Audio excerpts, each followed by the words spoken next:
میهرەبان جوانترین سڵاوتان لێ بێت بینەران و بیسەرانی ئازیز و خۆشەویستی کەناڵی ئاسمانی پەیام بە تایبەت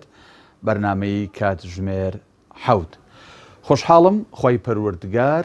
دەرفەتی پێبەخشیمەوە لە ئەڵلقەیەکی نوێ بە خزمەت ئێوەی ئازیز و خۆشەویست شادەبم بۆ دادگەری لەگەڵمان بن تەوەری ئەم بەرنامەیەمانە و میوانداری هەریەک لە بەڕێزان لە ستۆدیۆکانمان ڕاستەوخۆ لە سلێمانیەوە بەدریە ئیسماعیل ئەندامی پەرلەمانی کوردستان لە فراکسیۆنی کۆمەڵ هەروەها لە ستۆدیۆکانمان لە هەڵەبجەی شەهیدەوە مامۆستا کۆچەر محەممەد ئەندامی سەرکردایەتی کۆمەڵی دادگەری کوردستان کە ڕاستەوخۆ بە سوپاسەوە ئەویش لەگەڵماندایە ئێوەش تا کۆتایی بەرنامە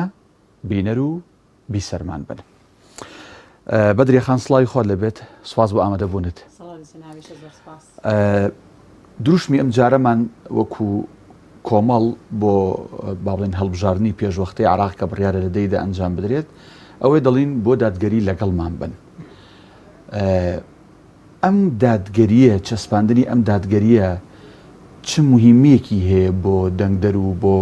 تەواوی کۆمەڵگە و بۆ تەواوی ژانی خەڵکی وا کۆمەڵ ئەم چەمکەی بروس پێداوە.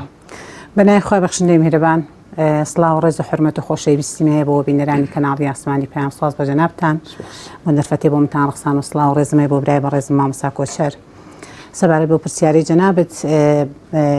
شیعاری دادگەری شیعارێکی گشتگیرە ئێمە بەڕاشکایی بڵێم حیزبێکی ئیسلامی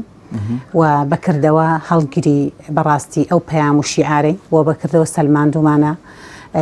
لە چەند ساڵی ڕابردووش دایمە توانیمانە لە هەموو جمگەکانی کۆمەڵگادا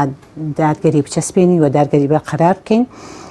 ئێمە ئاینی پیرۆزی ئیسلام کە بعد لە دادگەری دەکات ئێمە کە هەڵگری و شیعارین بێگومان کارەکانمان کردەوەکانمان ئامانجەکانمان هەنگاوەکانمان بە دادگەری دەست پێ دەکا و دادگەریشمان چەسپاندووە. بێگومان ئێمە لە دوای ئەنجامدانی کۆنگرەوە کاتێک کە ئەو شیعارە جوانە و نازناوە جانەمان بەکارێنە بێگومان کۆمەڵی دادگەری کە وتمانەوە پاشگرەکەیەتی قوڵاوی مڵین چەمکێکی ئیسلامیە و مێژوو شاهیدە بەڕاستی ئێمە لە هەر شوێنێکدا لە هەر بۆ نمونە پێداویستێکی هاوڵاتێکدا لە هەموو جمگەکانی کۆمەڵگادا توانیمانە چۆنەڵی بەڕون و ڕاشکاوی بوونی خۆمان ئەدای خۆمان چۆنەڵی بسەلمێنین بە کردداری واجێدەستی هەموو چۆنەڵی کاربەدەستانی ئێمە هەموو سیاست مدارەکانمان هەمووانەی لە وەزیفەی حکمی و لە وەزیفەی سیاسی دابن جێدەستمان دیار بووە کەواتە چەمکی دادگەری ئێمە ئەتوانم بڵێم زەمنێکی زۆرە ساڵانێکی زۆرە بەکردەوە سەلماندومانە نەک بۆ نمونە لە دوای کۆنگرەوە بە چۆنەڵی تەنها هەڵگیری ئەو شیعارە بوو بین ئێمە بە بەردەوامی بە دادگەری سەلماندومانە لەگەڵ ئازاری خەڵک بووین لە شەقامدا لە هەموو مەجالەکاندا بۆ نمونە خوێنکارێک هاواری لێ هەستا بێ بۆ هەلی کاری نییە بۆ دانامەزرێ بۆ نمونە منێک کە دەرچووی زانکۆ پەیمانگاکانم بۆ نمونە سێیەکەمەکەی ئاسی هەرێمی کوردستانم بۆ گوێم لێ ناگیرێ ئێمە لەوێ بوونمان هەبووە ئەگەر قوتی هاوڵاتیان بەڕابێ و زوڵم لە موچە خۆران و فەرمانبەران کراوی ئێمە لەوێ بوونمان هەبووە ئەگەر لە بابەتی سیستمی پەروەردەدا حاجەیەک هەبوو بێ ئێمە بە سنتەرەکانمان وە لەگەڵ ئەوەدا لەگەڵ سیستمی پەروەردەژە هەمیشە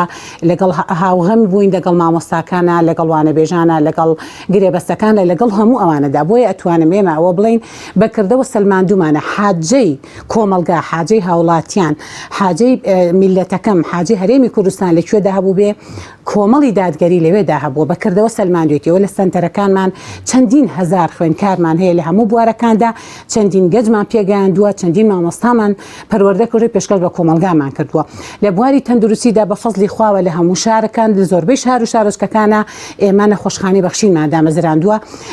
جگەلەوەی بەقەدەر من دەڵم چەندین وەزارەت بەڕاستی کۆمەڵی دادگەری توانیوێتی لە ڕێگەی سۆمای چاوانەوە کە فەرع و فروعی لە هەموو لقەکانی شار و شارۆچکەکانی هەرێمی کوردستاندا دا هەیە توانیمانە چەندین کەفالە بۆ هەتیوان بکەین کە بێتە جێ بە چەندین وەزارەت ئەمە نەکرابێ بۆیە دەتوانین ئێمە و بڵێن ڕاستە نازنا و شیعاری دادگەریمان هەڵگرتووە و ئەو نازناوەمان لە خۆمانە بەکردەوە سەلماندومانە و وەدەشی سەلمێنین بۆ ئەوەی چۆنەڵی کە دەڵێن دادگەرین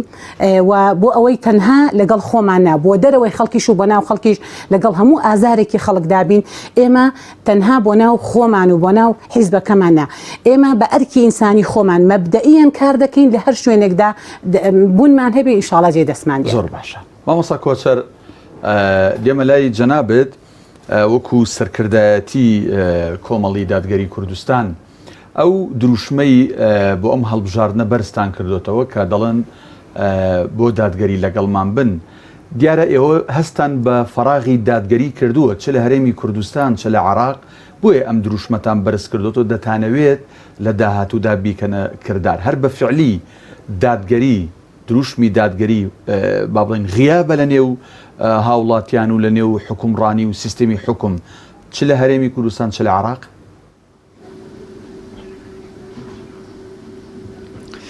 بسم الله الرحمن الرحيم الحمد لله رب العالمين والصلاة والسلام على محمد وعلى آله وصحبه أجمعين سرت أصلا ورزم بو جنابت بو طوائب نراني كنالي أسماني بيان بو خشي برزم موصى بدريه خوي فرقا باداش خيرتان باتوا بێگومان هەر ڕێکخراوێک هەر جەمعێکی پەروەدەی بانگەوازی سیاسی کاتێدا ئەمەزرێ بنەما و کۆمەڵی هێڵی گشتی هەیە ئەیەوێ پراکتیزەی ئەو هێڵانە بکە هەم یەکەم لە ناو خودی خۆیە هەم لە نێو کۆمەڵگەکەیە یەکێک لەو خاڵ هەڵە گرنگانی کە جەمەنابێت ئاماژەت پێدا خوای پەروەردگار کاتێک ڕەحمەت و ئیسلامی و بەرەکەتی ناردووە بۆ تەواوی بەشەریەت لە ناو خۆیاندا یەکێک لە خاڵە گرنگەکانی مۆزوعی دادگەریە مۆزوعی عەدالەتە عەدالەتی کۆمەڵایەتی عەدالەتی سیاسی عەدالەتی ئابووری و اقتصادیە هەر یەکێک لەمانە کە چەمکێکی گرنگە لە ڕووی پراکتیزەوە پێویستی بە شەرحێکی کردداری هەیە بۆیە ئەمە لە نێو کۆمەڵی کوردەواری خۆمانە بە بێگومان بە تایبەت لە 30 ساڵی ڕابردوو حکومڕانی ئەم دەسەڵاتی حکومەتی هەرێمی کوردستانە و دیسان لەو مامەڵە سیاسی کە حکومەتی هەرێمی کوردستان کە کردوێتی بە تایبەت لایەنە سیاسی سوڵتە بەدەسەکان کە کردوانە لەگەڵ بەغدا و لەگەڵ ناوەندا فەراغێکی گەورە لە ڕووی دادگەری و دروست بووە چکە کاتێ نەبوونی دادگەری چەسپێنراوە نەبوونی دادگەری چەسپێنراوە لە مامەڵەی وەزیفیە لە مامەڵەی سیاسیە لە مامەڵەی ئیداریە وای خواستووە کۆمەڵی دادگەری بیکاتە دروشمێکی گەورە و پڕبەهای کردداری خۆی ئیشی لەسەرکە بۆیە ئێمە وەکو کۆمەڵی دادگەری پێویستمان بەو بەها گەورەی هەیە کە کۆمەڵی کوردەواری جەماوەری کوردستان بێن و پاڵپشت بن بە هەمومانە بتوانین ئەو دادگەری بچەسپێنین چکە دادگەری بە تەنها کەسێک یا خودت بە تەنها لایەنێک ناچەسپێنرێ کەواتە ئەو فەراغە گەورەی کە دروست کراوە وەکو ئاماژەم بێت لە 30 ساڵی ڕابردووە پێویستمان بە هەماهەنگی هەیە پێویستمان بە هاوکاری هەیە پێویستمان بە تەنها هەر ئینسانێک لە هەر جێگایەک لە هەر ڕێگایەک کە دەنگی بەڵێ و نەخێری هەیە بەڵێکانی بۆ خێر لە خزمەتمان نابێ و لە خزمەت یابین دیسان نەخێرەکانیشی بۆ ئەو جوغزا یاخود ئەو بازنە نادادگەری کە لە حکومەتی هەرێمی کوردستان یاخود لە ئێستا کە بەرەو هەڵبژاردننی عێراق بۆ دەیدەی 2021 ئەڕۆین بە هەمومانەوە بتوانین ئەو دادگەری بچەسپێن بۆیە کۆمەڵی دادگەری لە نێو سەرکردایەتی خۆیە لە هێڵێک گشتەکانیە تەواوی قەناعەتی پێیەتی و لە ڕابردووشە پشتیوان بەخوا حد الإمكان لا يكلف الله نفسا إلا وسعها ئەوەندەی توانی بێتمان ئەو دادگەریە لە نێو خۆمان و نێو خەڵکیکە پراکتیزەمان کردو بۆی ئومێدەوارین لە ئێستایە بە تایبەتی کە هەڵمەتی هەڵبژاردن بەرەو حکومەتی بەرەو ئەنجومەنی نوێنەرانی عێراق ئەڕۆین بتوانین ئەو جەماوەرە ستەم لێکراوە ئەو جەماوەرە خۆشەویستە کەسی قەومتمانەمان پشتیوان بەخوا پیان هەیە پاڵپشتی و پشتیوان بن بۆی بتوانین بە هەمومانەوە دادگەری بچەسبێن ئینشاءالله. بەڵێ مامۆستا کۆچەر قسەیەک کردوت دادگەری بە تەنها لایەن و حیزبێک نایەتە دی یا ناچەسپێندێت بە تەواوەتی ئێوە دەتانەوێت ئەم دروشمە کە بەرزتان کردوتەوە هەر تەنها لە با بڵێن سیاغی دروشمان نمێنێتەوە بێتە کردار بۆیە داواکەن ئەڵەن لەگەڵمان بن دیارە لەگەڵمان بن ئێوە ڕوتان لە هەموو دەنگدەرانی هەرێمی کوردستانە کە دەنگ بدەن بە کاندیدەکانی کۆمەڵی دادگەری لەو بازنانەی کە با بڵێن کاندید و بربژێری هەیە بۆی کە دەرچن و تا ڕێژەی کورسیەکانی ئەو لایەنانی کە لە دەرەوەی دەسەڵاتن و ئەیانەوێت دادگەری بچەسپێنن زیاتر بێت فعلەن ئەم دروشمە کە دادگەریە لە دروشمەوە دەبێتە کردار و ئیشی لەسەرەکەن مەبەستان لەوەیە ئێوە بێگومان جنابی کاکدانا ئێمە پێویستمان بە تەواوی جەماوەری دەنگدەرانی هەرێمی کوردستان هەیە. ڕووی خیتابمان بۆ هەموو لایەکە، ڕووی خیتابمان بۆ دەنگدەرە بەڕێزانێ، ڕووی خیتابمان بۆ دەنگدەرە ناڕازیەکانە، ڕووی خیتابمان لەو دەنگە ناڕازیە کە لە 30 ساڵی حکمڕانی حکومەتی هەرێم و لە 2003 بۆ ئێستاش و کە مامەڵەیەکی سیاسی ئیداری لەگەڵ ناوەندا کراوە کە هەمووی ناڕازیە ڕوومان لەوانە، چونکە دادگەری وەکو جەنابەت ئاماژەت پێدا وەکو لە دروشمەکەشمانە هاتووە تەنها بە ئێمە ناکرێت، پێویستمان بە پاڵپشتی پشتیوانی ئەوانە. ڕاست ئێستا خەڵک ناڕازیە، خەڵک بێتاقەتە، بەڵام ئومێدەواریم ئێمە دائیم بەراورد کاری لە نێوان کاندیدەکانە، لە نێوان پەرلەمانتارەکانە، لە نێوان فراکسیۆنەکانی ڕابردوو کە لە ناوەندی حکومەتی عێراقی واتە لە ئەنجومەنی نوێنەرانە کاتێ خزمەتێکیان کردووە لە پرۆژە یاساکانە کاریان کردووە، لە بابەتە تەشریعەکانە قسەیان کردووە، لە چاودێر و متابعەکانە هەوڵ و کۆشیان کردووە، ئێمە بتوانین جیان کەینەوە، بزانین کێن ئەوانەی خزمەتیان کردووە، کێن توانیان بە مانای کەلیمە ئەوەندەی توانیوانە دادگەرانە مامەڵیان کردووە. چەمکی دادگەری واتە تەنها چەمکێکی دادگەری لە ڕووی بوعدە سیاسەکەیەوە نییە، وەکو ئاماژەم پێدا لە ڕووی کۆمەڵایەتی و عەدالەتی کۆمەڵایەتی، لە ڕووی بابەتە ئەخلاقیەکانەوە دادگەری، لە ڕووی ئیداریەوە دادگەری، کەواتە ئەم دادگەریە چەسپانی پێویستی بە هەموو لایەکە. بۆیە لێرەوە ڕووی خیتابمان لە هەموو بەڕێزەکانە، حتا لەو بەڕێزانەی کە ناوبەنەوەگە گلەی و گازندەیەکیش لە ئێمە بگرن، ئێمە خێنە سەرچاوانمان گلەیەکانیان، بەڵام ئەوەندە ئەڵێن گوێژ لە ئێمە بگرن، گوێ لە تەوزیحاتەکانمان بگرن، نەک گوێ لە تەوزیحاتی ئەوەی کە چۆن چی بکەین، نەخێر چیمان کردووە لە ڕابردووە. ئێمە سواز بۆ خوا پەرلەمانتارەکانمان لە ڕابردووە کە کارێکیان کردووە، سەری هەموو لایەکیان بەرز کردووە، کەواتە ئەوە بووەتە مای شانازی هەموو لایەکمان. بۆیە ئومێدەوارم دەنگدەرانی پارێزگەکانی هەرێمی کوردستان دەنگ بدەن کاندیدەکانی کۆمەڵی دادگەری کە ئێمە لە 5 بازنە کاندیدمان هەیە، پشتیوان بەخوا ئومێدەواری هەرێکێک لەوانە سەرکەوتو بن و پشت و پەنای خێری هەموو لایەک بن ئینشاءالله. زۆر باشەوە گەڕێمۆلات بەدرێ خان جەنابەت لە پەرلەمانی کوردستانی لە لیژنەیەکی کە تا کەم تا زۆر ئاگاد لە هەندێک وردەکاری هەیە لە بواری کۆمەڵایەتیان، زۆربەی زۆری تەمەن ینی نادادی لە هەموو ڕوەکانە لە هەرێمی کوردستانە، لە ڕووی سیاسیەوە، لە ڕێی خزمەتگوزاری کۆمەڵاتی، بەڵام ئەوەی لە ڕووی کۆمەڵایەتێکەوە چۆنەڵی تەئسیری کردووە سەر هەموو ژیانی خەڵک. هەر بەڕاست فەراغی دادگەریمان هەیە لە هەرێمی کوردستان وا کۆمەڵ بە جەریئانەوە ئەم دروشمەی بەرز کردوێتەوە ئەشێوێت لە دروشمەوە بیکاتە کردار. بەڵێ بەتەکیت من لە دوو لیژنە کارەکەم کاردانە، لیژنەی داکۆکیکردن لە مافی مرۆڤ و کاروباری کۆمەڵاتی داکۆکیکردن لە مافی مرۆڤ و داکۆکیکردن لە مافی ئافرەتانەمێ. پێشەوەی وەڵامی پرسیارەکەت بمەوە، ئێمە 7 ئەندام پەرلەمانی لە فراکسیۆنی کۆمەڵە پەرلەمانی کوردستان ئەتوانم بە تەحەدا ئەو بڵێن بە فەزڵی خواوە یەکەم پاشان تر بە جوهدی خوشکوبراکانم کەیم وەکو ئالێ خانەوادەوەین،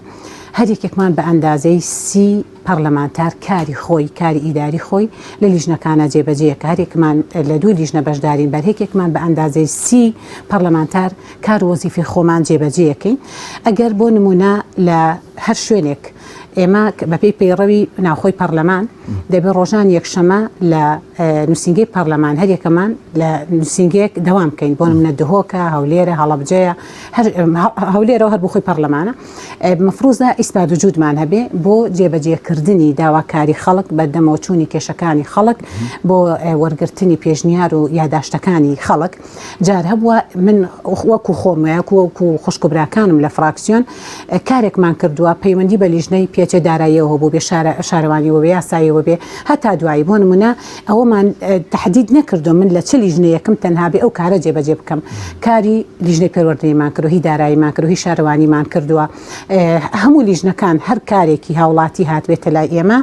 ئێمە زۆر بە چۆنەڵی دڵێکی فراوانەوە بە ڕۆحێکی هاوکاریەوە توانیمانە کارەکە کە وەزیفەی سەرشامانە جێبجێ بکەین. سەبارەت پرسیارەکەی وەڵامت پێش وەڵامەکە ئێوە لەو لیژنانە و لە پەرلەمان ئەمە بەڕوونی ینی حەزەکەم وەڵام بیتەوە، ئیشتان تەنها بۆ دەنگدەر و لایەنگر و ئەندامەکانی کۆمەڵ کردو کە گرفتێکیان هەبوو بێ و بەس بۆ سەر پۆش بەسەر و ڕژدارەکانتان ئیش کردووە، یان ئێوە ئیشتان بۆ هاوڵاتیانی هەرێمی کوردستان کردووە؟ ئێمە هەموو جارێکەوە ئەڵێن پەرلەمانتارەکانی کۆمەڵی دادگەری خاوەن مەبدە و خاوەن ئامانجن، وەکو جەنابی مامە سالی باپیر دوێنێ لە وتارەکەی دایشارەی پێدا ئێمە سەلاحیەتی تەواو و حڕیەتی تەواومان داوە بە پەرلەمانتارەکانمان کە ئەدای کاری خۆیان کەن ئەرکی ئینسانی خۆیان جێبەجێ بکەن. ئێمە مەبدەئیەن بیدایەت کە سوێندی یاساییمان خوارد سەرۆکی فراکسیۆن و هەر 6 پەرلەمانتارەکە تەواو ئێمە بەیعەتماندا کە ئەجێندای حیزبایەتی لەبەری خۆمان داماڵین ڕاستە ئێمە نوێنەری حیزبێکین هەتا سەرێسقان وەفامان و خۆشەویستیمان بۆ حیزبەکەمان هەیە ئەجێندای حیزبایەتی لەبەری خۆمان داماڵین ئێمە بە ڕۆحێکەوە کارکەین ئەرکی ئینسانی خۆمان بەبێ جیاوازی لەگەڵ هەموو دەنگ و ڕەنگێکا جێبەجێ بکەین بێ جیاوازی بۆیە هیچ کاتێک ئێمە لە هیچ لیژنەیەکا جیاوازیمان نەکردەوە بەکردەوەش سەلماندوومان تەنانە دەگەر هاوڵاتێکی مەسیحی کاکەیی چوزانم بەبێ جیاوازی بەبێ جیاوازی جاری وا هەبوو ئەوەنەی کارمان بۆ کەسێک کردووە کە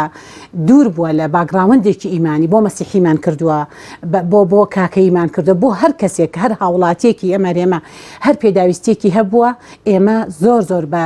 چۆنەڵی دڵی خۆشەوە بە ئەو پڕی هەستی بەرپرسیارەتیەوە جێبەجێمان کردووە من جاری وە هەبووە بۆ کتابێک تەنها بۆ کتابێک سوێن بە ڕەب العالەمین لە سلێمانیەوە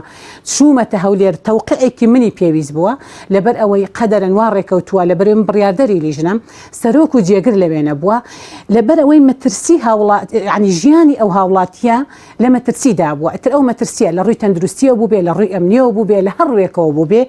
لەبەر ئەوەی من لە لیژنەی مافی مرۆڤم لیژنەکەشم زۆر هەستیار و حساسە و بەرکەوتنمان زۆرە بێ لەگەڵ حەدەسەکانی ڕۆژانە بەردەوام ئەو ڕووداوانی ڕۆژ کە ڕوو دەدەن بەر لیژنەکەی ئێمە دەکەوێت بۆیە بۆ تەنها بۆ تەوقیعێک چەند جار بۆ نووسراوێک بۆ ناوڕۆکی کتابێک بۆ گرفتی هاوڵاتیەک خۆم گەیاندۆتە شاری هەولێر بۆ پەرلەمان بۆ ئەوەی بە زووترین کات تا دەوام ماوە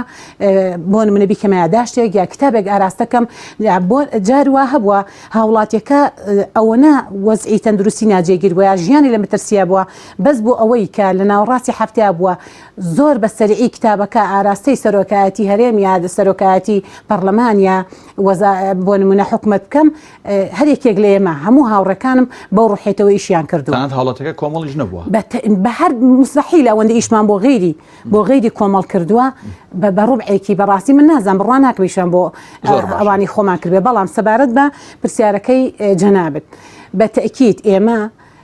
کە لەو لیژنانە کارەکەین لە هەر لیژنەیە کارمان کردبێ بە حکومێ بە بەردەوام ڕۆژنامە مڕاجع دەبینین لە نووسینگەی پەرلەمان دەبینین لە ماڵەکانی خۆمان بەردەوام پەیوەندیمان پێوە دەکرێت لە شوێنی کارەکەمان لە پەرلەمان ئەوەندە نادادی هەیە ئەوەندە زوڵم و ستەم هەیە ئەوەنە پێشێلکردنی مافی ئینسانەت و مافی مرۆڤ هەیە ئەو ئیدعای کە لە هەرێمی کوردستانە ئەکرێ باسی دیموکراتی باسی ئازادی ڕادەربڕین باسی هەر شتێک لەوانە بەڕاستی ئێمە ئێستا لە واقعەکەدا دەژین کە بە هیچ شێوەیەک ئەو قسەبری قەدارانە لە ئەمری واقعدا وجود و بوونیانە نمونەی زیندومان چالاکوانان و ڕۆژنامە نووسانی بادینانە نمونەی زیندومان ئەو بەڕاستی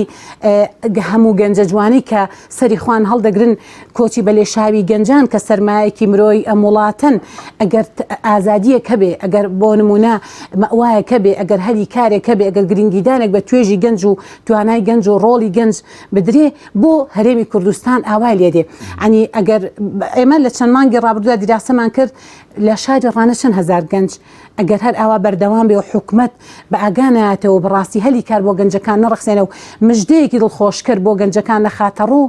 وڵاتمان هەرێمی کوردستانمان دەبێت بە هەرێمێکی بە ساڵاچوو گەنجەکانمان سەری خۆیان هەڵدەگرن دەتوانم بڵێم بەڕاستی ئەوی دیعایی کە چۆنەڵی دەخرێتە ڕوو بە هیچ شێوەیەک لە ئەساسدا بوونی نییە لەبەرەوەی ئێمە کە لەو لیژنانە کار دەکەین دەبینین لە حقوق ئینسانت لە مافی ئازادی لە مافی ئینسانت هەموو ئەوانە فراغمان هەیە بۆیە بەڕاستی بە هیچ شێوەیەک عەدالەت و دادگەری لە هەرێمی کوردستاندا نەچەسپاوە بەداخەوەوە 30 ساڵ کابینە لە دوای کابینە تێپەڕ دەبێ و ئەو هەموو دەستا و دەستکردنەی دەسەڵاتە ئەوانی لە دوای خۆشیان دێن ڕۆژ بە ڕۆژ و ساڵ بە ساڵ و چۆنەڵی وەزارەت بە وەزارەت و حکومەت بە حکومەت خراپتر دەبێت. زۆر باش مامۆستا کۆچەر مامۆستا عەلی باپیر سەرۆکی کۆمەڵی دادگەری لە ئاهەنگەکەی شاری سلێمانی قسەیەکی کرد کە زۆرێک لە کەناڵەکانی ڕاگەیاندن وەک مانشێت نووسیویانە ینی باسی لەوە کرد کە نوێنەرەکانی ئێمە خۆیان بە خوا فرۆشتووە خۆیان بە خەڵکی کە و بە لایانی دیکە نافرۆشن مەبەست لەم قسەی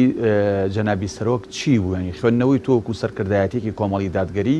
بۆ ڕستەی مامۆستا بەکاریهێنا مەبەستی لە چی بوو؟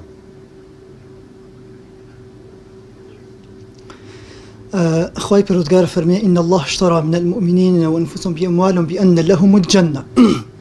مامەڵەی خواهی پەروەردگار مامەڵە لەگەڵ بەندەکانی خۆیانکە ئەو مامەڵە بە خۆفرۆشتن واتە خۆفرۆشتیان بەخۆی پەروەردگار کاتی هەر بەندێکی خۆی فرۆش بەخۆی پەروەردگار واتە تەسلیمە بە ئەمر و نەهی خۆی پەروەردگار تەسلیمە بە فەرمانەکانی خۆی پەروەردگار تەسلیمە بە ئاوامرەکانی پێغەمبەری خوا عەلەیهی سەلات وسەلام هەمووشمان یەقینمان وایە خوای پەروەردگار کاتێ ئەم یاسا و بەرنامە و پەیامی ناردووە بۆ تەواوی بەشەریەت پڕێتی لە عەدالەت و لە دادگەری یعنی پڕ بەهایە لەو چەمکەیە کەواتە ئەوەی جەنابتە فەرمووی ئێمە لەو سۆنگەوە باسی لێوە کراوە ئێمە مامەڵەکردنمان وەکو کۆمەڵی دادگەری مامەڵەیەکی مەبدەئیانەیە مامەڵەیەکی عەقیدەیانەیە مامەڵەیەکە کە ئێمە هەر یەکێک لە پەرلەمانتارەکانمان ئەندامانمان وا مامەڵەمان کردو وا خۆمان پەروەردە کردووە لەسەر ئەو نەهەج و بەرنامەیە کە ئێمە خۆمان یەکلا کرد بێ ئەوەندەی خوای پەروەردگار یارمەتیمان با و مۆڵەتمان بدا لەگەڵ خوای خۆمان ڕازگۆ بین لەگەڵ پەیامەکەی خوای پەروەردگار ڕازگۆ بین هەر ئەمەیش وای کردووە لە کاتێکە ئەگەر لەم جاری پێشوو دوو پەرلەمانتارمان لە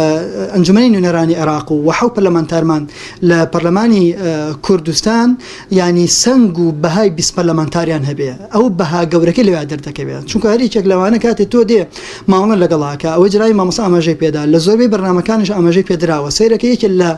گەندەڵی ترین خراپە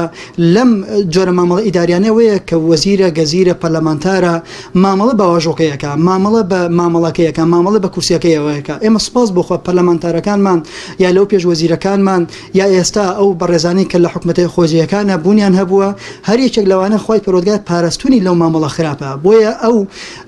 بە ئەرک و واجباتی خۆی زانیوە کاتی خزمەتیەکە واژوەیەکە ئیمزایەکە ئەرکی خۆی جێبەجێ کردو نەک لە مقابل ئەوەی کە خەڵکێک لە ژێربەژێری مامەڵێکیکەی لەگەڵا بکە بۆیە هەر کەسێک کە خۆی فرۆشت بێ بەخوای پەروەردگار ئیتر ترسی لێ نییە چۆ ئەو کەسە لە هەموو کاتێکە خوای پەروەردگار فەرمێ إن الله كان عليكم رقيبا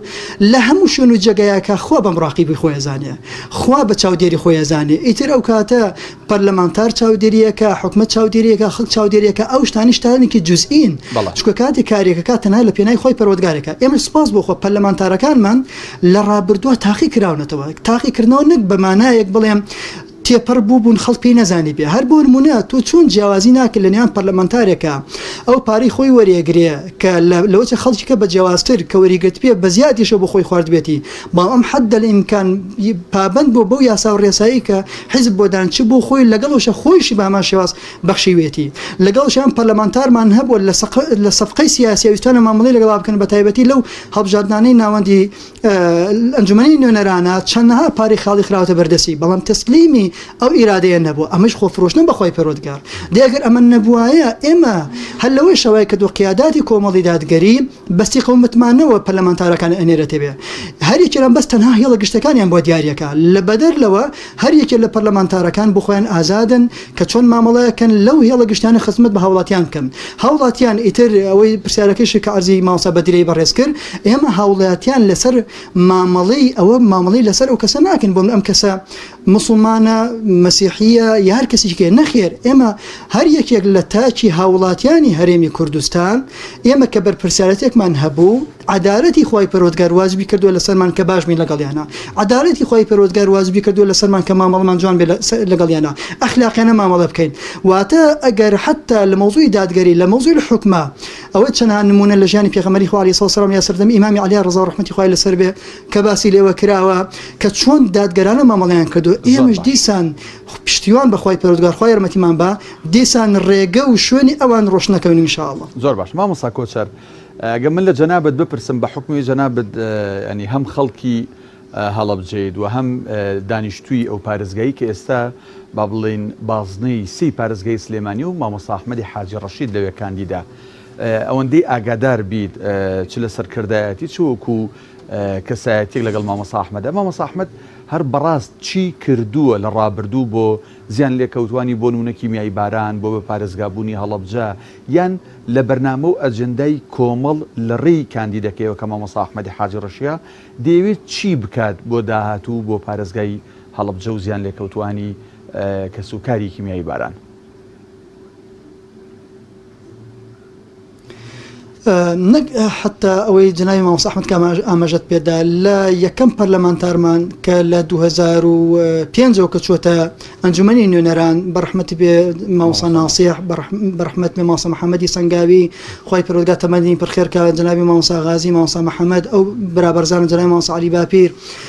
جناوی مامۆستا فاتح شێخدار وغایی داوای لێ بنەکەم ناکەم کاکزانە ڕۆستایی لەگەڵ ئەم هەردوو پەرلەمانتاری ئێستا جناوی مامۆستا ئەحمەد و مامۆستا سەلیم شوشکەی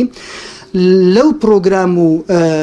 کارەی یا ئەو کارنامەی کە کۆمەڵی دادگەری بۆی داڕشتون لەسەرەوە کاریان کردووە یەکێک لە خاڵە هەرە گرنگەکانیان مەوزوعی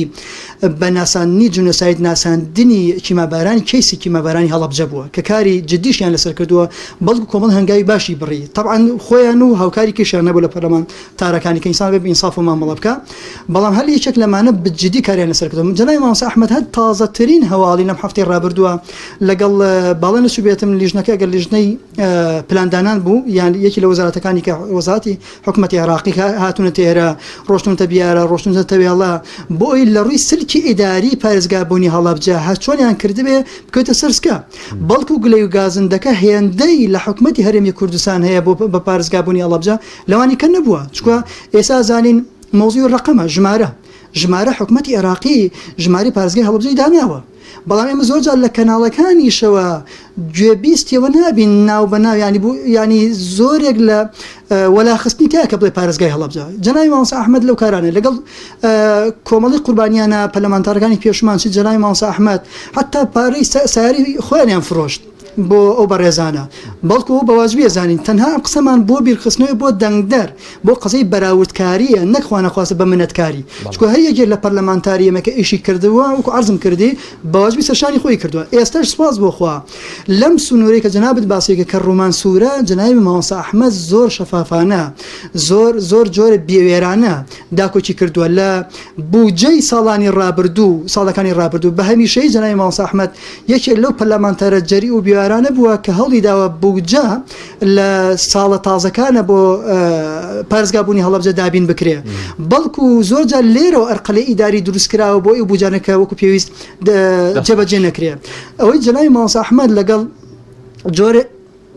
بەڵێ یەم وڵات مامۆستا گیان با کاتی دادەبەدریش دادگەری لە کاتەکەی بکەین لە بینی هەردووکتانە دادەبەدریە چی بەدەسەڵاتێ گەڵەی حرمەتی بەرامبەر بە هاونیشتیمانیەکانی و هاوڵاتیەکانیەکە شەق لە مامۆستای مەکتەبی هەڵەیە ڕیشی مامۆستای ئاینی ئەسووتێنێ چالاگوان و ڕۆژنامە نووسانی زیندانیەکە موچەی موچەخۆرەکانی پاشەکەوتە کاولەی ئەبڕێ و بە 40 ڕۆژ و 50 ڕۆژ و 60 ڕۆژ موچەیاناتێ تۆ چی لە ئێستا لەم کاتەیە کە بەرەو دەنگدانە ڕۆین چی بە هاوڵاتیان و دەنگدەرانەڵی چۆن پاداشتی ئەم دەسەڵاتە بنان چۆن سزای ئەم دەسەڵاتە بن والله جا بەس جەماوەری هەرێمی کوردستان یەک زەڕە سەلیقە و عەقڵی هەبێ ئەزانێ هەموو کابینە یەک لە دوای یەکەکان ئەوە نۆیەم کابینەیە تا ئێستا چەند وعدی بریخوباق دراوە چەند شتی ناڕاز دراوە چەند جا بەرنامەی کاری حکوومەت خراوەتە ڕوو چەند جا لە کاتی بانگەشی هەڵبژاردنەکانە کە ئیتر جارێ ئەو گوتارە سەیانی کە کێشاویانە و ئەو وعد و بەڵێنانەی کە بە خەڵکیان داوە ئێستا بۆ هەر بۆ خودی خۆیان بۆ فراکسیۆنەکانی خۆیان بۆ حیزبەکانی خۆیان لێ بدەوە جێگەی شەرمەزاریە بەس ئێستامانە بە جۆرێک لە جۆرەکان تەڕ نابن وایە لێ هاتووی تر بەڕاستی نەشەرمەکەن نە حەزەرەکەن نام هەر زۆرم لا سەیرە چۆن ڕویان دێت داوای دەنگ لە خەڵکی بکەن بەس ئەوەیە بەشی خۆیان کۆیلە و ماستاوچی لە دەوریان کۆبۆتەوە کە بە پارە قۆرەخیان کردوون بەڵام هاوڵاتیانی ئێمە دەنگدەرانی ئێمە دەنگە دلێرەکانی ئێمە بەڕاستی من دڵی تەواوم پێیان خۆشە کە لەوە فکرتیشترن لەوە ڕۆشنبیرترن لەوە وشیارترن تاکەی بە ئاگانەیەنەوە تاکەی حەق و نەحەق لێک گیانەکەنەوە بەڕاستی تاکەی وعدە درۆیەکانی دەسەڵاتیان بەڕاستی کە ئەم هەموو وعدە سەیر و سەمەران بۆ خەڵکی خستە ڕوو هیچیان جێبەجێ نەکرد تاکەی نادادی و زوڵم و ستەم هەست پێ ناکەن تاکەی بڕینی قوتی هاوڵاتیان و تەنانەت خاوەن پێداویستی تایبەت دەستیان خستە بینە قاقای کەم ئەندامێک دەستیان خستە بینە قاقای ئافرەتانی بێ هاوسەر لە بیداەتی دەست بەکاربوونمانەوە تا ئێستا بە چەندین پرۆژە ئاستا ئاراسی سەرۆکاتیمان کرد ئەمانەوێ ئەو بڕە پارەی کە لە بێ هاوسەرانیان بڕیوە زندوی بکەینەوە بە میزاجی وەزیرێک لە کابینەی پێشوودا کا سەرۆک وەزیران ڕای سپاردووە بە دووادا چوون بکات بایۆمەتری ئەو کاتە بۆ ئەو بابەتا بکە بە میزاجی خۆی بێ ئەوەی بتوانێت بڕات ئیشە ئیدارەکان جێبەجەکە یەکسەر بە قەرارێک بە بڕیارێکی خۆی موچێ بێ هاوسەرانی بڕیوە. بۆیە من دەڵم خەڵکی هەرێمی کوردستان بەسە لە خشتەبردن، بەسە وعدی درۆینە، بەسە زوڵم و ستەم، بەسە نادادی، بەسە دەستخستنە بینە قاقای قوتی خەڵکی هاوڵاتیان فەرمانبەران ئەو دەسەڵاتی لە ڕابردەوە بێحورمەتیانی کردووە بە سزا بدرێت. ئەمڕۆ هەرێمی کوردستان دەتوانێت ئەگەر بیاوێ ئەمڕۆ نە سەنگەرگرتن هەیە، نە چەگەڵگرتن هەیە، نە هیچ چارەسەرێکی ترێت چاکترین دەرچە چاکترین چارەسەر چاکترین گۆڕانکاری بەڕاستی بە ڕۆژی بەرەو سندوقەکانی دەنگدانە بەرەو چوونی سندوقەکانی دەنگدانە ڕۆژی دەیدا ئەتوانێت ویژدانی خۆی ئاسوودە بکە، ئەتوانێت دەنگێک بدا کە بەڕاستی دەنگ کەم نییە، دەنگی هاوڵاتیە کەم نییە. من مەفروزە بە هەموو هاوڵاتیانی هەرێمی کوردستانەوە بزانن ئەو دەنگە هەم لە دنیادا کەم نییە لەبەر ئەوەی ئەو دەنگە پێدەچێت یەک دەنگ بتوانێت تەغیر بکە گۆڕانکاری بکە و هەم بۆ دوا ڕۆژیش بەڕاستی کەم نییە. دەنگدان بەرپرسیارەتیە، دەنگدان مەسئولیەتە، دەنگدان تەغیرە، دەنگدان گۆڕانکاریە، دەنگدان نسڕەتە، دەنگدان سەرکەوتنە. ئێستا تاکە چارەسەر بۆ ئێمە دەنگدانە، بۆیە بێ خەڵکی هەرێمی کوردستان ئەوانەی لەبیر نەچێ. ڕاستە ئەم یەک دوو مانگە کە کاتی حملی هەڵبژاردن نزیک بۆتەوە و کاتی هەڵبژاردنە پێدەچێ موچە لە کاتی خۆیدا دابشکرا بێ دوو موچە تاسا بەبێ لێبڕین دابشکراوە. ئێمە 3 ساڵە هاوارەکەین، چەند جار بانگشتی وەزیری داراییمان کردووە، چەند جار یادداشتمان داوەتە سەرۆکاتی پەرلەمان، چەند جار یادداشتمان داوەتە حکوومەت بە حکوومەت بێت بۆ ئەبێ ئەم لێبڕینە نایاساییە بەردەوام بێ بە نیوە موچە بە لێبڕینی ناسایی بە ڕاستی دەستەخسنەقوتی هاوڵاتیان. هەموو ئەمانە زوڵمە، هەمووی ستەمە بەدەر لە هەمووی ناڕەحەتر ئەو هەموو گەنجە جوانەی کە ساڵانە چەند گەنجی خوێنگەرم لە زانکۆ پێمانگاکان تەخەڕوجەکەن بۆ تا ئێستا لە 2016ەوە چەند گەنجی خوێنگەرم گەیشتۆ بە پلۆپایی خۆی و توانیوەتی اختصاسەکەی خۆیدا کار بکە، هەموو شەهادەت بڕوانامەکانی خۆیان نووسیتێن و تەنانەت ئەو شەهادەیەکی هێناوێتی ئەو بەشەی کە و تاوی کرد بیری چۆتۆ لەبەرم و مارەسەی نەکردووە. و لەگەڵ ئەوەدا کە دامەزراندن نیە، تەنانەت بابەتی پەروەردە سیستمی پەروەردە ئاسی زانستی لە هەرێمی کوردستانە بەڕاستی ئێمە دیراسەمان کردو. بڕۆ بۆ زانکۆ پێمانگال لە سوزاکانی زانکۆ و لە دکتۆرەکانی زانکۆ بپرسە، ئەڵێ ئاسی زانستی هاڕێی کردووە لەبەر ئەوەی خەڵکی ئێستا بە شێوەیەک لەبەر ئەوەی هێنانی شادە و دکتۆرا و پلەپایە و مدیریەت و ئەمید و ئەوانش هەر هەمووی چۆنەڵی بە جۆرێک لە جۆرەکان دەستی بە گەندەڵی گەیشتووە و وای لێ هاتووە ئەرزشی خوێندن و منافەسەی خوێندن و ئاسی زانستی لە هەرێمی کوردستانە نەمێنێ. گەنجەکانمان ئەگەر خەڵکی هەرێمی کوردستان گەنجەکان من ڕوئەکەمە ئێوەی ئازیز و خۆشەویست، کوا هەلی کارتان، کوا دامەزراندنتان، کوا ئازادی ڕادەربڕینتان، کوا ئەمنیەتتان، کوا پاراستنتان، کوا ڕۆڵ و کاریگەرتان، کوا بە گەڕخستنی ئامانج و توانە و تااقەتان، ئەی بە ساڵاتچوەکان، ئەی ئێوەی تەمەندار تەنانەت کەمێک پارەی 150,000 پیرانەتانە بوو ئەویش بڕدرا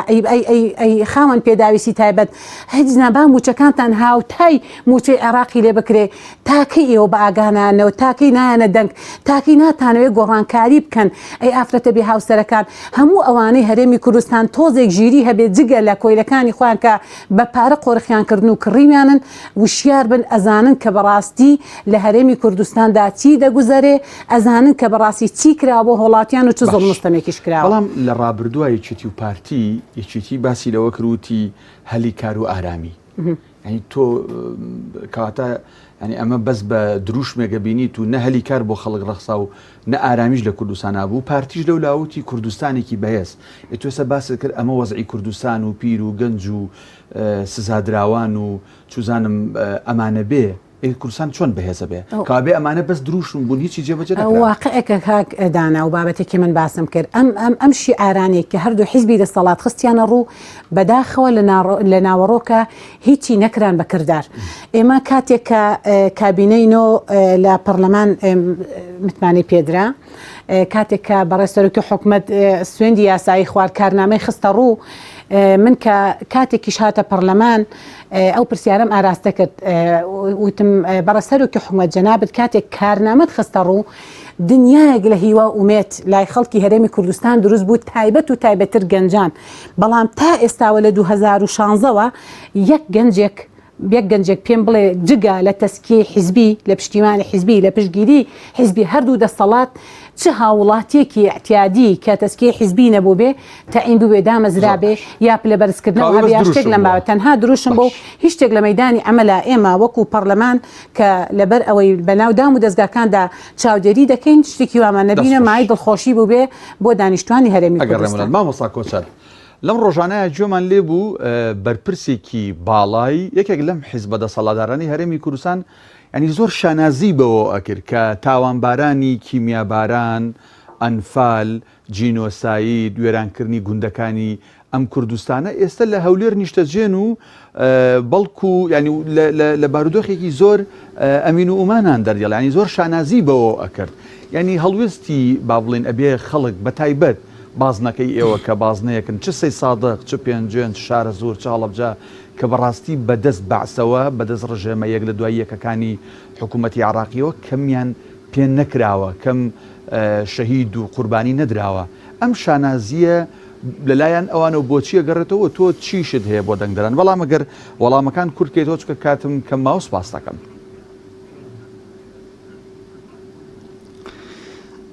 وەڵاهی پێشە مشتوی جەنابەت فەرموود پێناسەی مەبدەئە پێناسەی تێگەشتن و فکرە کەڵگرێتی هەر کەس ئەو قسانەی کە کردبێ دیارە پێ ئاسایە خیانەتکردن دیارە پێ ئاسایە زوڵمکردن دیارە پێ ئاسایە پەردەپۆشکردنی زوڵم و خیانەتی ڕابردوو بە ئێستایشەوە ئەگەر ئێمە بگەڕێن و سەر کتێبێ مێژویەکانن کە نووسیانە چەنەها کوشتن و بڕین و لێدان و غەدر و خیانەت هە لەسەر زمانی خوانە باسەکرێ ئەمەش دیسان هەمان شتە لە بازنەی ئەوە کە ئەوترێتەوە ئەجینا کەسێک کە تاوانباری کیمابارانی هەڵەبجەبێ کەسێک تاوانباری ئەنفالکراوی هەڵەبجەبێ ئەو پەڕی موسیبەت و تاوانە کە کەسێک داڵدەی بدا بەبێ حکم و دەستگیرۆی نەک ئەوەش دیسان ئەو کەسێشی کە داڵدەیەدا بەشێکە بێت لەو تاوانبارە بۆی من لێرەوە دەڵێم لێرەوە بە دەنگدەرانی بازنەی سێ بە هەر پێنج بازنەکەی کێشەڵێم ئێوە پاڵپشتن پشتیوان بەخوا لە ڕابردووە کاندیدەکانمان پەرلەمانتارەکانمان چۆن توانیوانە ئەو پەڕیتوانە لای کۆلیف الله و نەفسێک إلا وسعها خزمەتگوزاری ئێوە بن پاڵپشت و پشتیوانی ئێوە بن داکۆچی لە مافەکانی ئێوە بکەن پشتیوان بەخۆ لەمە دوای هەروە بن لەبەرەوە حد الئیمکان ئێستا فرسەتێک و هاتوۆتە پێشەوە وەک ئەوترێ فرسەت زۆر بە خاوی دێ زۆر بە خێرایی تێپەڕ ئەبێ ئەمڕۆ کە کاتی دەنگدانی تۆیە ئەمڕۆ کە ئەو فرسەتە هاتوۆتە پێشەوە فرسەتێکی زەهەبیە لە ئێستایە کە بەدیلە لە بەردەسمانە بۆیە زۆر گرنگە دەنگدەرانی هەر پێنج بازنەکە بە تایبەت کە خۆم نیشتەجێ بازنەی سێم بێنە پێشەوە بێنە مەیدان پشتیوان بەخوا لە دەی 2021 بە هەمومانەوە سندوقەکان پڕنکەین لەو دەنگە حەقانە بۆ کاندیدەکانی کۆمەڵی دادگەری بۆی بە شانازیەوە کە ڕابردوو چۆن شانازیمان پێوە کردوون لە داهاتوو ئینشاڵڵا شانازیەکان بکەین ژماری پەرلەمانتارەکانمان زیاتر بێتە ئەو کاتێک کە ئینشاڵڵا ئەگەینە نەتیجەی خێر. مامۆستا کۆچەر ئەوانەی لەم بارودۆخە دارایی و ئابووری و کۆمەڵایەتی و هەموو ینی بوار و پنتەکانی هەرێمی کوردستان و عراق ناڕازین بە بڕای تۆکو ئەندامێکی سەرکردایەتی کۆمەڵ نەچوونیان بۆ دەنگدان و دانیشتنیان لە ماڵەوە هەلە ینی ئەتوانن بەمە ئەو نادادی هەیە کۆتایی پێبێنن بە کورتی. ئومێدەوارم پشتیوان بەخوا متمانیشم هەیە ئەو خوشک و برا بەڕێزانە لەسەر ئەو قەناعەتە کە ڕێژێکی خوشک و برای بەڕێزن لە هاوڵاتیانی هەرێمی کوردستان لەسەر قەناعەتە ئومێدم وایە کە نەبێن ئینشاءڵڵا چونکە وەکو عەرزم کردی ماف و دەنگدەری خۆیان بتوانن لە کاتێکی فرسەتی زەهەبیە بیچەسپێنن بە دەنگی خۆیان ئەتوانن ئەو نادادی کە هەیە حد الئیمکان ئەمڕۆکە بەرقەراریکەن هەر ئەوەیە 4 ساڵ 5 ساڵی ئایندە کە جەنابتان داواکاری و تەڵەب بکەن لە پەرلەمانتارەکانی ئێمە بۆیە ڕێژەکان زۆرتر بێ بۆیە من بەو پەڕی زۆر باش قەناعەت پشتیوان بەخوا ئومێدیشم وایە ئەو خوشک و بەڕێزانی کە نزیک بوونەوە لە کاتی دەنگدان ئەو قەناعەتیان بگۆڕێ بەڕووی ئیجابی چونکە خۆشیان ئەزان بەراوردی بکەن ئەزان پەرلەمانتارەکانی کۆمەڵی دادگەری ئومێدی خێرە بن بۆ هەموو لای ئینشاءڵڵا. باش بەدرێخان کاتم هەر زۆر کەم ماوە چەند پرسیارێک ماوە هەڵوی زۆر بە کورتی وەڵام بیتەوە زۆر چالاک دەرەکەوی لە کەمپینی ئەم جارەیە تۆسە پەرلەمانتاری خۆشە کاندید نی کەسێکی نزیکی خۆت خزمێ خوشکێک برایەک لە عایلەکەتان کاندید نییە ئەمە چییە؟ تەوان ئەم پرسیارە کێسە لە تۆ یەکەم ئەمە بۆ پەرلەمانتارەکانی دیکەش و بۆ برایان و خوشکانی دیکەش لە نوێنەرایەتەکانی تر هەر ڕاستە ینی ئێوە خۆتان ئێستا لە وەزیفەیان کەچی بۆ ئەم خوشک و برایانتان کە کاندیدن زۆر گەرم و گوڕ لە بانگەشەکانە دەرەکەون بۆ من تقریبا لە بیداتی مانگی هەشتەوە دەستم کردو بە حملەی خۆم وەکو چۆنەڵی هەستی بەرپرسیارەتیم بەرامبەر بە هاوڵاتیانی دەنگدەرەکانی خۆمان و لە کاندیدەکانی خۆشم ڕابینم من لە مانگی هەشتا بۆ جەنابی مامۆستا ئەحمەد کەمێژوو شادە بۆیە باش مامۆستا سەلیمناکە لەبەرەوەی مامۆستا ئەحمەد کاندیدا جوودی هەردوو لابەرزە نرخێنین تەنانەت لە بیداتی هەشتا لە بازنەی مامۆستا ئەحمەد دەستم کردو بە حملە لە بازنەی جەنابی مامۆستا عەبدوستار ئەوە بە بەرنامەی ڕادیۆیی بێ بە سەردانیکردن بێ بە کەسوکار بێ لەوێ بە پەیوەندی تەلەفۆنی ببێت حملەیەکی چڕوپڕم کردووە لە مەنتیقی ڕانێ بۆ برای بەڕێزمان مامۆستا سۆران لەبەرەوەی ئێمە بەیەکەوە ئیشمان هەبووە ئەزانم و شایەتی چاکی و پاکی و بوێری بۆ ئەدەم کە ئەویش هەر بە پێیتوانە ڕانیم کردووە حاجیاوام کردووە سەنگەسەرم کردو هەموو ئەوانە حەبلەم کردووە بۆ خوشکی بەڕێزمان مامۆستا قومری ئەوەندەی لە توانامە هەبێ پشگیریم کردەوە پشگیریش یەکەم و شایەتی چاکی و پاکی و بوێری و لێهاتووی بۆ دەم ئەوەی کە بازنەکەی من ئێستا من معنی بە بازنەکەی خاتوو مرواری لەبەرەوەی 16 ساڵ ئەزمموی کارکردنم لەگەڵیدا هەبووە دڵخۆشم پێی ئەزانم کە بچێتە ئەو شوێنە نوێنەرێکی باشی خەڵکی هەرێمی کوردستان دەبێت و نوێنەرایەتێکی باشەکە بۆیە من بەڕاستی دڵخۆشم بە کاندیدەکان ئەگەر چەندێک وەصفی هەرێکێک لە کاندیدە بەڕێزەکانی خۆمان بکەین هەر 5 کاندیدەکە بەڕاستی هەرێکێکیان مێژوو شاهیدە بۆ نە جەنابی مامۆستا عەبدوستار بە پیاوە حەکیمەکەی ناو پەرلەمان بازەکرێ ئومێ دەکەین ئەو حکمەتە بەرێتە پەرلەمانی عێراق و لێ حکمت و دانایەکەی بەکاربێنە و بتوانێت ئینشاڵڵا جێگەدەستی دیار بێ بۆیە بەڕاستی من کاتێک کە حملەم کردووە خۆم خستۆتە جێگەی ئەوان لەبەرەوەی پشتیوانێکی گەورە بم بۆ ئەوان بە تایبەتی بۆ خوشکی بەڕێزم خاتوو مرواری لەبەرەوەی من لە بازنەی ئەوم هاوڵاتیانی ئێرە زیاترە ناسم لە مێژووی ڕائبینم لە دەستپاکی ڕائبینم لە هەموو ئەوانە ڕۆژان ئێوەش کە کاندید بوون ئەندامان و ئەو خوشک و برایانەکە ئێسش کاندیدن ئەوان ئیشیان بۆ ئێوە ئەتانەوێت بە دڵسۆزانە ئیش بۆ لەبەرەوەی بۆ خۆم بەو مێژۆدا تێپەڕیوبم لەبەرەوەی بەو مێژۆدا تێپەڕیوبم پێویستم بە چۆنەڵی هاوکاری خوشکێک برایەک بووە ئێستا وەک وەفایەک هەرچەنە من ڕۆحی هاوکاری بە تاکید هەم بۆ ئەوان هەم بۆ حیزبەکەم بەڵام کاکدانە من لە هەموو هەڵبژارنە یەک لە دوایەکەکانە مێژوو شاهید ئەگەر بگەڕێنەوە بۆ ئەرشیف مانگێکی ڕەبق جاری وا هەبووە ڕۆژانە یەک ژەمنانم خواردە بە بەردەوامی لە بانگەشەیە بوو بە هەموو هەڵبژارنێک لە دوایەکەکان بەڵام ئەمەیان لەبەر ئەوەی خۆشم بۆ مێژەدا تێپەڕیم پشتیوانێکی سەرتەختی هەر 5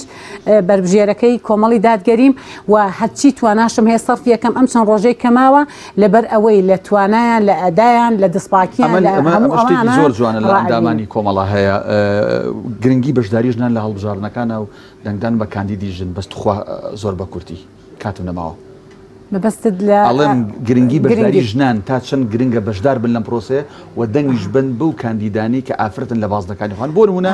بازنەی دوی سلێمانی دەنگ بن بە مرواری خان بە کورتی بەتەکید وەڵا جا ئێمە کۆمەڵی دادگەری ئەلحەمدوللا لە ئەنجومەنی باڵاوە لە ناوەندی بڕیارەوە هێناتی بۆ سەرکردایەتی شۆڕ بۆتەوە هەتا دوایی و ئەلحەمدوللا لە پەرلەمانی کوردستان هەمانە ئومێد دەکەین و تەمەنا دەکەین خوشکانیشمان هەردوو خوشکی عزیزمان بنێرنە بەغداد بۆیە خوشکان دەبێ بەڕاستی متمانەی تەواویان بە ئەو خوشکە ئازیزانە و بەبراکانیشمانە هەبێ لە بازنەی خاتوو مرواری کە تاکە کاندیدا مەفروزە خوشکان ویژدانی خۆیان ئاسوودەکەن چۆنەڵی بە ئەو پەڕی سنگی فراوانە و بە ئەو پەڕی دڵسۆزانەوە هەڵمەتەکانیان هیمەتەکانیان چڕ و پڕ بکەنەوە برانی ژەبێ دەنگی پێبن بەزی تر خوشک جاریوە هەبووە هەر جاریوە ئەو گرفتەی هەبووە لەبەرەوەی لە کۆمەڵگەیمە تاسا وێعتە دروست نەبووە لە توانای ئافرەت و لە قودرەتی ئافرەت ڕانابینێ بەڵام سوپاس بۆ خوای گەورە ئافرەتانی ئێمە لە هەر کایەیە کابن بوونی خۆیان سەلماندووە بۆیە ئەومێ دەکەین ئینشاڵڵا خوشکەکانمان هەردوو خوشکەکانمان براوە بن و تەمەنا دەکەین ئێمە ئاهەنگی سەرکەوتن بگێڕین بۆ هەر 5 کاندیدە سەرکەوتن. مامۆستا کۆچەر کەمتر لە یەک خولەک دواوتە ئەدەم بە تۆ و ئیتر کۆتایی بە بەرنامەکانیان فەرموو. پشتیوان بەخوا سەرکەوتن بەدەست ئێنین بە پاڵپشت و جەماوەر بۆی من لێرە دەواکەم لە تەواوی ئەو دۆست و برا و خوشک و بەڕێزانەی لە هەر پێنج بازنەکە کە سیقۆ متمانان بە کۆمەڵی دادگەریە سیقیان بە قیادەتی کۆمەڵی دادگەریە سیقیان بم برایانە هەیە پشتیوان بەخوا دەنگدەن بە کاندیدەکان هەر پێنج کاندیدەکە کۆمەڵی دادگەری لە هەفی پێنج بازنەکە بە تایبەتی کە من نیشتەجێی ئێرم لە بازنەی سێ دەنگ بدرێتە جەناوی مامۆستا ئەحمەد لە هەڵەبجە لە شارە زۆر دۆستان و خزمان لە سی سادق دۆستان و خزمان لە پێنجوێن دۆستان و خزمان لە گوندەکانی دەوروبەر لە هەورامانات ومێدمان وایە پشتیوان بەخوا سەرگەوتن مسۆگەر بکەین خۆی پڕ یارمەتیمان با لەگەڵ هەر چوار بازنەکەی جەنابی کاک عەبدولستار قومبرێ خان مرواری خان کاک سۆران عومەر وەکو خوشکی بەڕێزمان فەرمووی پشتیوان بەخوا بە هەموومانەوە ئاهەنگی سەرکەوتنە گێڕین و سوژدەی شکر بۆ خۆی پەروەردگارە بین ئینشاءالله. سواز بۆ هەریەک لە میوانانی بەرنامەکەم مامۆستا کۆچەر محەممەد ئەندامی سەرکردایەتی کۆمەڵی دادگەری کە بە سوپاسەوە لە هەڵەبجە ڕاستەوخۆ لەگەڵمان بوو هەروەها لە ستۆدیۆکانمان لە شاری سلێمانی بەڕێز بەدریە ئیسماعیل ئەندامی پەرلەمانی کوردستان لە فراکسیۆنی کۆمەڵ بە سوپاسەوە ئەویش لەگەڵمان بوو تا ئەڵلقەیەکی دیکە ئێوەش بەخۆی گەورە سپێرم سوپاس کە تا ئێستا بینەر و بیسەرمان بوون.